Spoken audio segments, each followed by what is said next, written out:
everybody, and welcome back to Both Sides Book Club. You are with Catie and Debbie, and today we are discussing our only book for December, The Vanishing Half by Brit Bennett. Okay, so you'll have to excuse me. Just to welcome in summer, I've got a cold and lost my voice. Wouldn't you know it? So if I'm croaky, I know, not feeling the best, but hey, we've got to talk about. We're here and we're talking about the book. Well, just in case you haven't had a chance to read this book yet, or you haven't got all the way through it, I love this book. I think it's so terrific, and there are so many different elements to it. Just to recap on it, it's the story of the Vine twins, Stella and Desiree, born in the 1950s in a small coloured town in Louisiana. For the first 16 years of their life, they are inseparable, although their childhood is marked by a very tragic event when their father is killed and they witness it. At the age of 16, they run away from home and go to New Orleans, and then after that drift apart. Desiree ends up getting married and then going back to live in Mallard, whereas Stella passes over and becomes a white person. So it's a very, very interesting story. It is. What did you think of it? First of all, I think that this book is... I was excited to finish the year on this book. I think with everything that's been going on in this world, 2020, it's been a heck of a year. Yeah. And I think this book is kind of going out with a bang. Admittedly, it took me a minute to get into the book. Yeah. It actually, the way the writing style, although it's very beautiful, it's she builds worlds very well, and there are lots of different characters that you have to come to grips with. Yeah, and as we all know, I struggle sometimes with books that are set in history.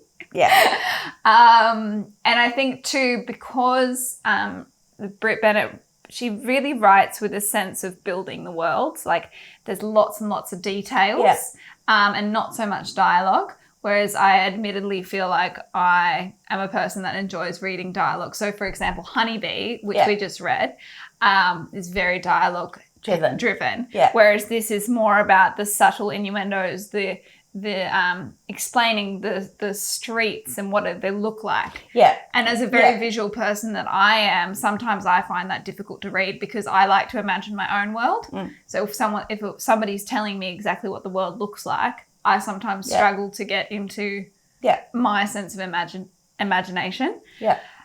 So it took me probably until I was maybe a third of the way through the book that I started to really enjoy it and starting to understand the characters and where they were going, because I think too, like you said, to begin with, you're introduced to so many different characters very quickly. Have you read books similar to this before, where they are set in sort of 1940s, 1950s, the deep south of America?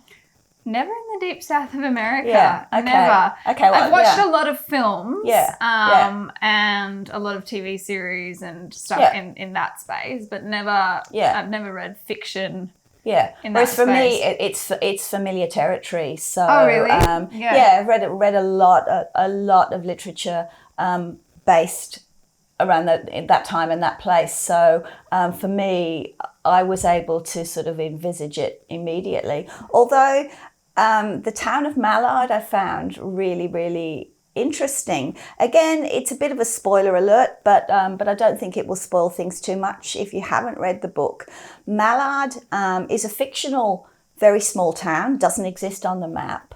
And it was started by the Vine twins, I think great-great-grandfather, who was a freed slave, who was bequeathed the land by his father and his previous master.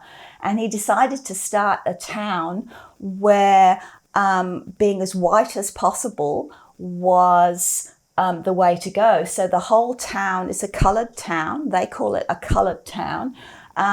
But generation upon generation breeds with each other to become as fair-skinned as possible. And they frown on anybody or any element that brings any hint of darker colour into the town. And I know that the town actually didn't exist, but I was reading something that Brit Bennett said, and that apparently there was a small place. I also listened to an interview. Her mother told her about this. About it, and so she's sort of taken that and gone with that. And I thought that was actually a really fascinating place to set the book. I agree. And before we get too much further talking about that topic, my mum and I would like to acknowledge that we do come from white privilege, and our experience within this world is only coming from... It's purely within the world of books. The books, yes. So just before we go into that, I would like to acknowledge that. Sure.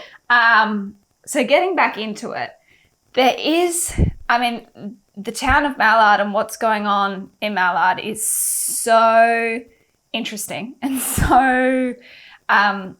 It's like almost to me it felt dystopian and kind of strange, but that's not the only themes that are going on with the book. No, of course not. No, not at all. Yeah, do you want to tell us some of the other themes briefly? What we go through, because it goes through a lot. Yeah, I mean, where do we even start? I mean, I think for me, more than a book about being black versus being white, it's a book about identity. I agree. And I think all of the characters struggle through the book to find some sense of identity, and we'll talk more about that in a little while. It's a theme about families, about the bond between sisters, that incredible bond between twins. Between mothers and daughters. It's a book about trying to find the freedom to be yourself. I mean, in much as Honeybee was, that all of the characters have to or struggle to find, to give themselves permission to be who they need to be. Yeah, I think it's a topic that we've discussed in previous episodes, this sense of identity. Is it shaped from your background and knowing where you come from, or is it shaped from your experiences? I can't quite remember the book that we were discussing with this, but I remember sitting with you when we were discussing this back and forth of, well, where does it get shaped by? And I think the very interesting part of this book is that so many of the characters and their relationships with each other all seem to have this struggle with understanding their identity and where they sit. So I thought maybe we could start by talking about some of the characters and the relationships. Sure. So first off, let's talk about the obvious. We'll talk about Stella and Desiree. So they are twins. And identical twins. And as the story progresses, we see Stella, who is living a very, very different life to Desiree. Yeah. Correct me if I'm wrong. Is it the passing? When they pass. Yeah. So Stella passes as a white person and is living the life of a white person and leaves behind her black identity. Whereas Desiree goes back to Mallard. So you see obviously straight away this very clear juxtaposition between the two of them. But of course, being twins and them being inseparable for 16 years, you just can't help but you hear stories all the time about twins feeling each other and like, you know, if one twin dies, the other twin dies very close, and this bond that people just cannot explain. So can you imagine how difficult that would be? Certainly, I mean, certainly we see that from Desiree. Desiree never stops trying to find Stella. Half of her is gone, and she never ever comes to grips with feeling that loss. Stella, I think, on the other hand, we don't see so much her yearning for Desiree, but she is only half a person because she's had to leave behind everything, absolutely everything, her identity, her family, her personal history, and she has to live a life that's a lie. And she is constantly on edge and constantly wary about trying to step very, very carefully and not be found out, not give herself away. I actually felt really sorry for Stella. Oh, me too. Me too. I could not imagine that polarity in your mind of, you know, saying one, like constantly being careful.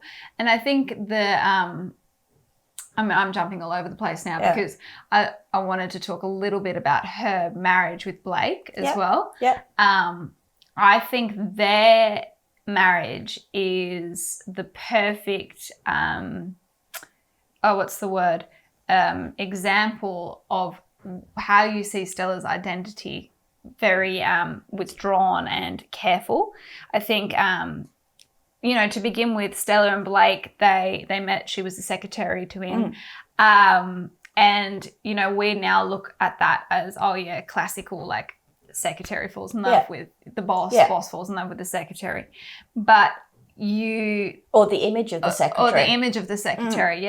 And so then they form a marriage. They live in a very white community. They have a white daughter. And you see this what appears to be perfect, you know, Stepford household, American white world.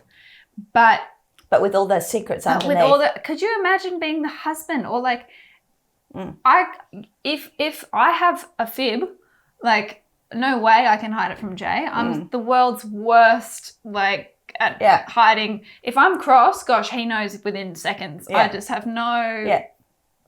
So to be able to hold so much of your identity back within a marriage, it's just crazy. But then I kind of thought about it, and I listened to an interview, and it struck me as something I hadn't really thought about, was that the way that their relationship formed was very professional, in a professional sense.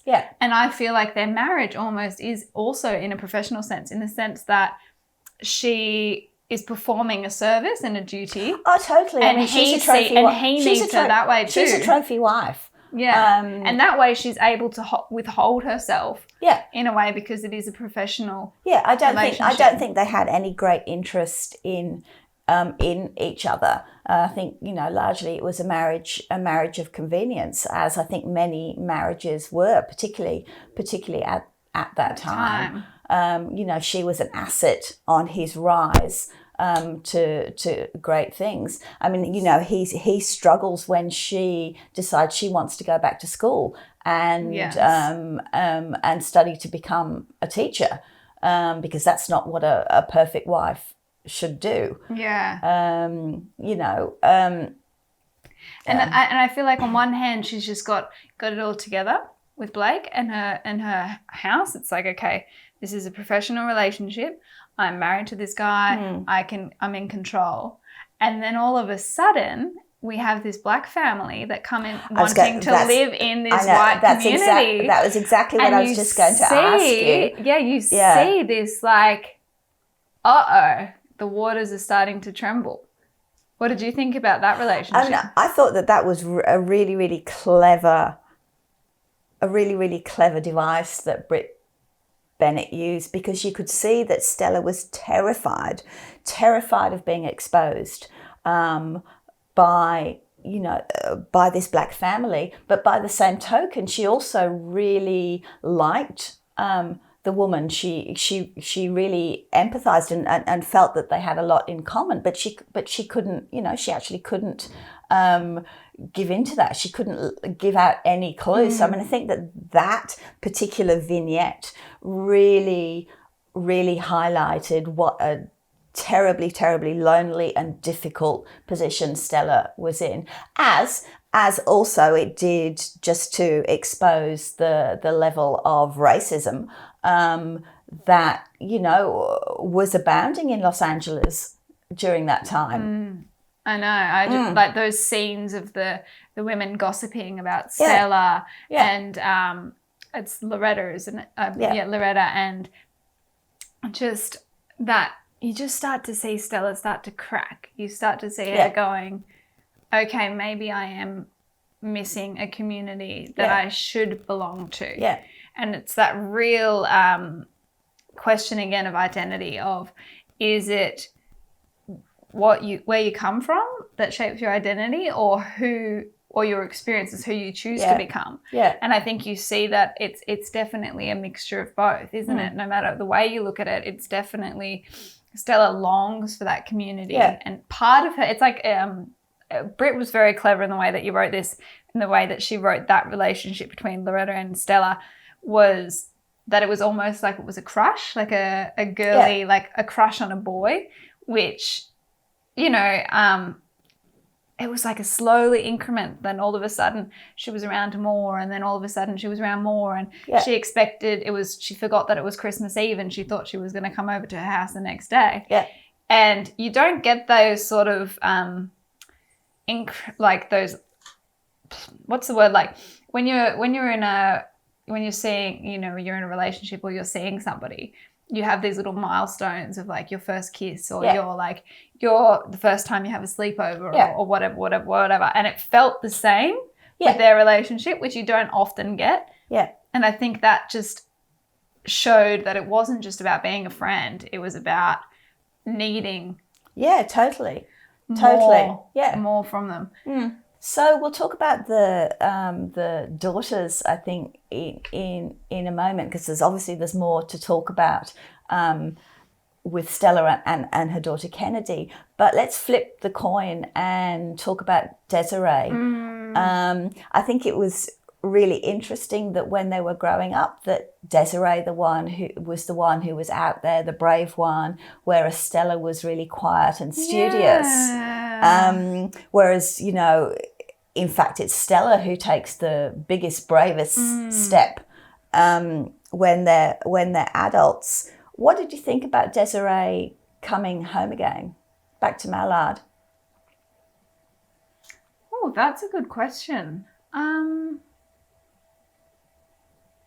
honestly didn't have too many feelings about it.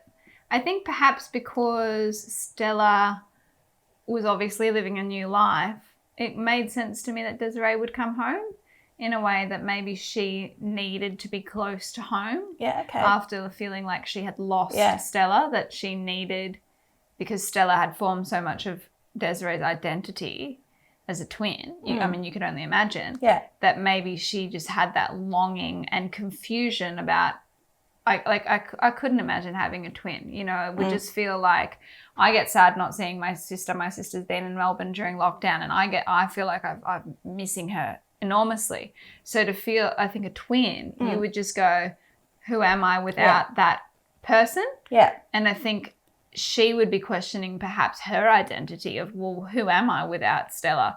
Maybe I need to go home and rebuild. I mean, she was in an abusive relationship. Well, exactly. I mean, that's the primary reason she went home initially. Yeah, she was in an abusive relationship. You know, she had a daughter, but their relationship was good, but like a bit, I also thought it was a bit funny. And so she's probably just going home going, I need to connect back to my roots and understand who I am, and maybe give back to the community where I came from. Yeah, I also felt that by going home to Mallard, she was waiting for Stella to come back. Yeah. Is that, you know, that well, she was just waiting. Yeah, eventually. Yeah. That she was waiting for that, to come that's back. True. That's true. It's, yeah, I hadn't really thought about it. It just, to me, it kind of made sense, I guess. And what about her relationship with Early? What about it?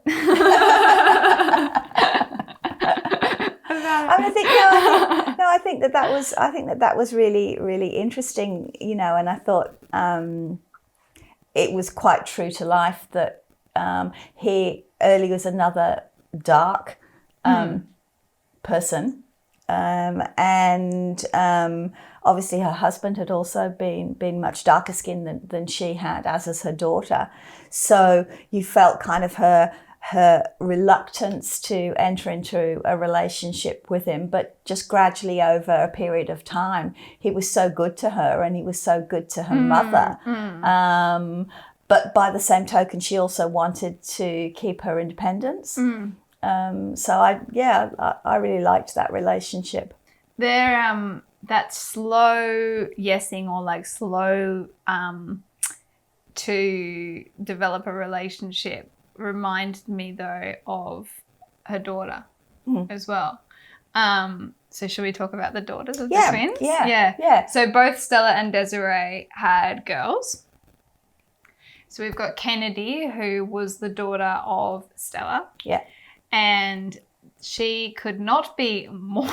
No, she's blonde, blue-eyed, couldn't be more white. Yeah, but you see Kennedy really struggle, really struggle, more than I would say a typical, teenager coming of age of who she is. You keep getting these. Well, she wants to be an actress. Yeah, and you keep seeing these letters, like this dialogue going, but Mum, I need to discover who I am. Like, I'm just on a journey to discover who I am. And, on one hand, you look at that going, oh, typical teenager. Like, I can't even count on how many fingers, how I don't have enough fingers and toes for how many times I've probably said that to you. But it's more than that. And you can understand that through Stella withdrawing so much from her identity. That Kennedy would just be going... Stella didn't give anything to Kennedy. No. In terms of love or support, or imparting any... She didn't give any of herself. Probably just as she didn't with Blake either. She couldn't because she didn't have a self. And I think that Kennedy's acting out is a direct reflection of that. I think so too. And I think it's interesting that she wants to be an actor, because in a way I think that's a discovery of, I just saw it as wanting to be somebody else, or wanting to put on a performance to try and grasp it, perhaps the different characters that she could be. Yeah. I saw that as a real metaphor for this trying to understand who she is by trying to be different people. Yeah. And what about Jude? Yes. What did you think? Well, Jude, yeah. So, which is the daughter of Desiree. So there's a lot of characters to get through in this episode. So Desiree's daughter is called Jude, and she brings her back to Mallard with her when Jude is 7 or 8 years old. Now, Jude is very, very dark. She is blue-black. And that in itself was completely shocking to the people of Mallard, who we've already said are bred to be as light-skinned as possible. So in an institutional type of way. Yeah. So just the character of Jude and introducing her in that way, again, really illustrated the racism, not only black versus white, but also within the coloured community. So Jude struggles throughout growing up because she's an outsider because of her skin colour. The coloured community of Mallard. In Mallard, yeah. In the community of Mallard. Yeah. And her mother is quite brusque with her, I think. Desiree, I don't think, is a particularly emotional. I don't think so. A sort of soft kind of character. That's what I was saying before. Like Jude and Desiree, their relationship was just a bit off. It wasn't a warm and fuzzy. In almost a weird way, I felt Stella and Kennedy were warmer. Oh, did you? In a way, yeah. But no, Desiree and Jude, I kind of thought. No, I just think she's sort of fairly matter of fact with her. Perhaps she can't actually put herself in Jude's body, in Jude's skin, to realise that she is so much an outsider. Or maybe it is that Desiree really is only half a person without Stella, so she can't fully connect with anybody early, or Jude or anybody, because she's missing that half of her that's Stella, perhaps. You know, she always has that sense of loss about her.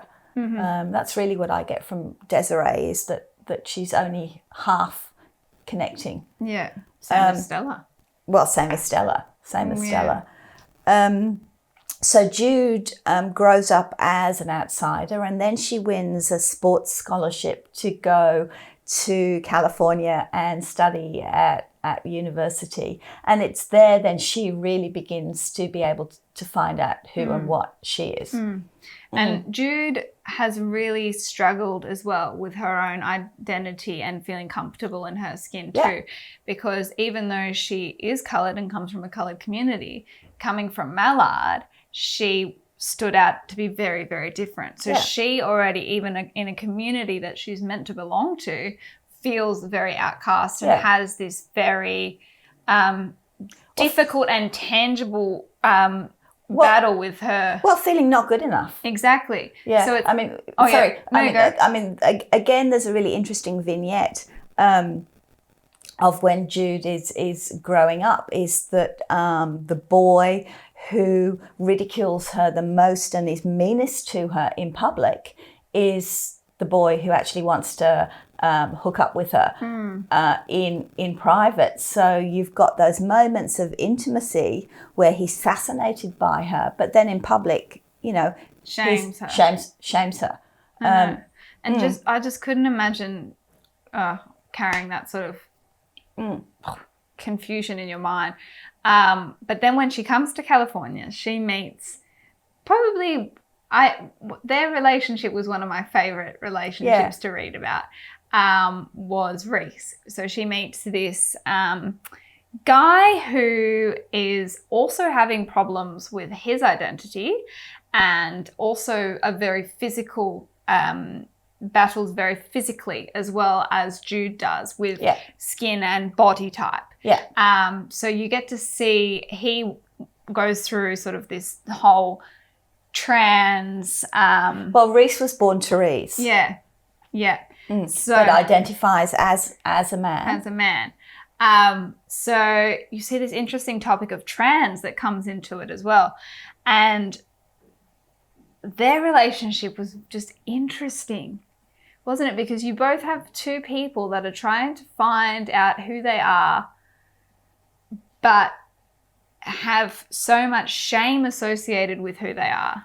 Yeah, but but they're very honest with one another, and they don't feel shamed by each other. No, they give each other confidence. Yeah, I mean, Jude accepts Reese completely, and vice versa. Yeah, and I just felt like it was Reese and Jude against the world. Yeah, I kind of felt like their story gave me a bit of like hope. I enjoyed reading those bits because I was like, oh, looks like. I mean, I think the only thing though, I agree. I think their relationship was absolutely lovely. And again, just from having read an interview that Brit Bennett gave, the character of Reese came into the novel from somewhere else completely. She'd already started writing something with him as a character in, but when she was, planning or in the process of writing The Vanishing Half,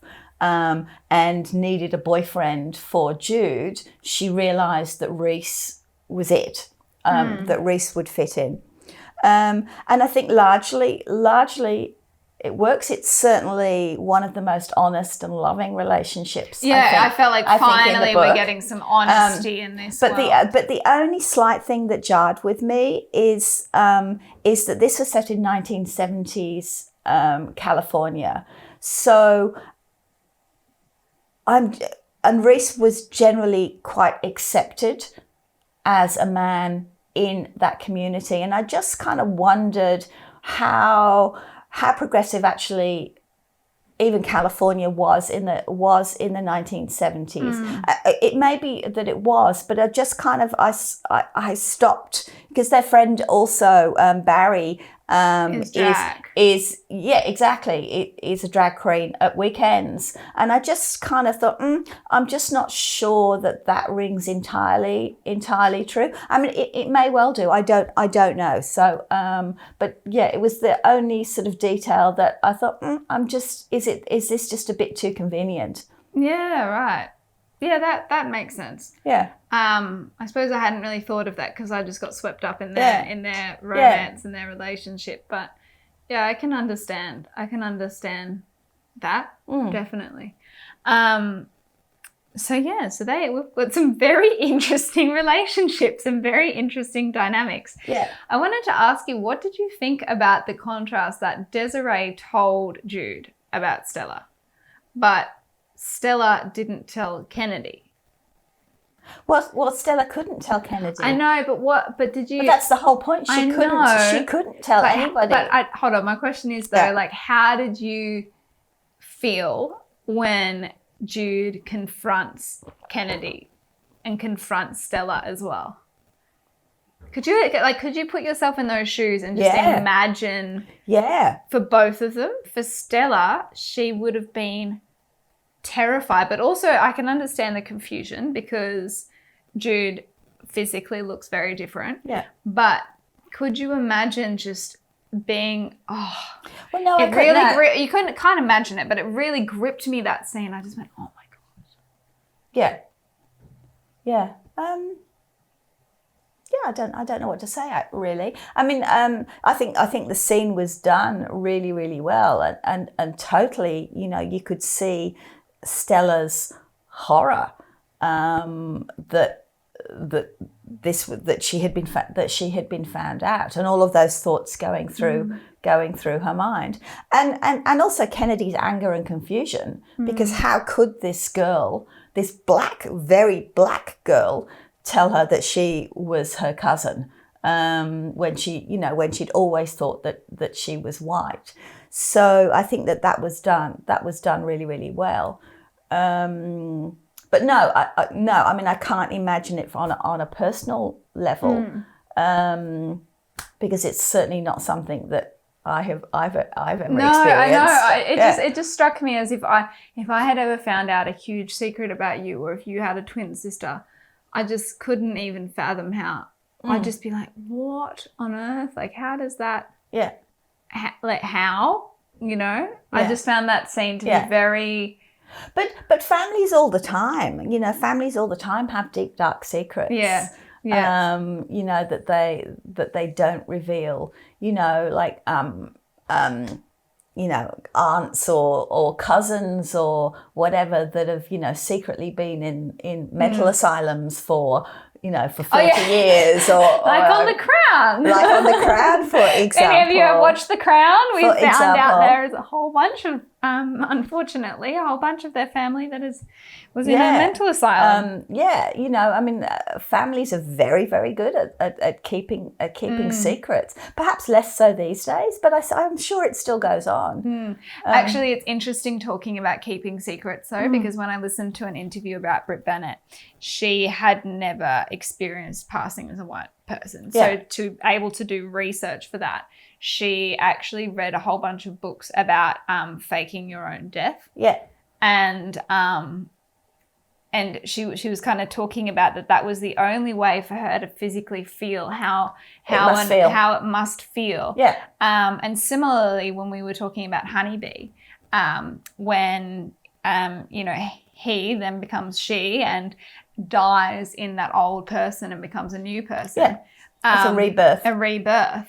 And well, it's interesting, isn't it, that the term passing is used, whereas to pass can also mean to die. Yeah, exactly.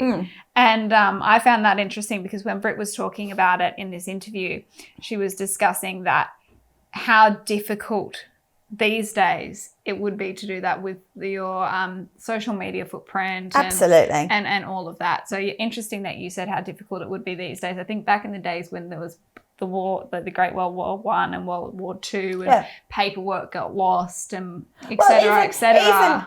Even in the 70s and up to the 80s, there wasn't internet. It was still a very analog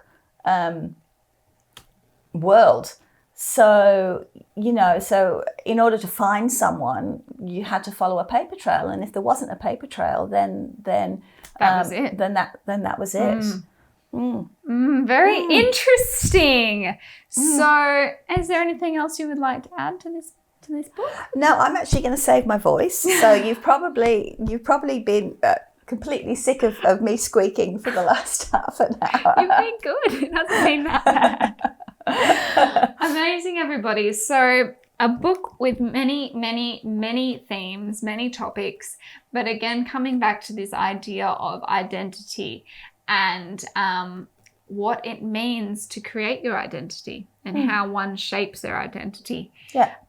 So if it hasn't been a book that you've read yet, I would suggest read it because... I heartily recommend that you read it. I thought it was absolute. I don't know it. Oh, I don't know which. I don't know which my favourite book this year has been. Oh, are we doing that? What our favourite book this year? No, not right now. Okay, no. We'll hold on to that one. Okay, but it's certainly up there. I think for one of my favourite books this year. Yeah, I think particularly to just going back to, I know we're all sick to death of banging on about 2020, but honestly, if there's going to be a book you're going to finish the year on, read this. It's it really makes you think, and it's brilliant. All right, everybody. So normally at this point of the episode, we would be doing a drum roll and introducing our next book. However, we have a slight alteration to the plan. So instead of us introducing our next book, instead next Thursday, so stay tuned, write it in your calendar, no weekly check-in. Next Thursday, we are doing a sneaky Christmas episode for you all, where we will have a few surprises in store.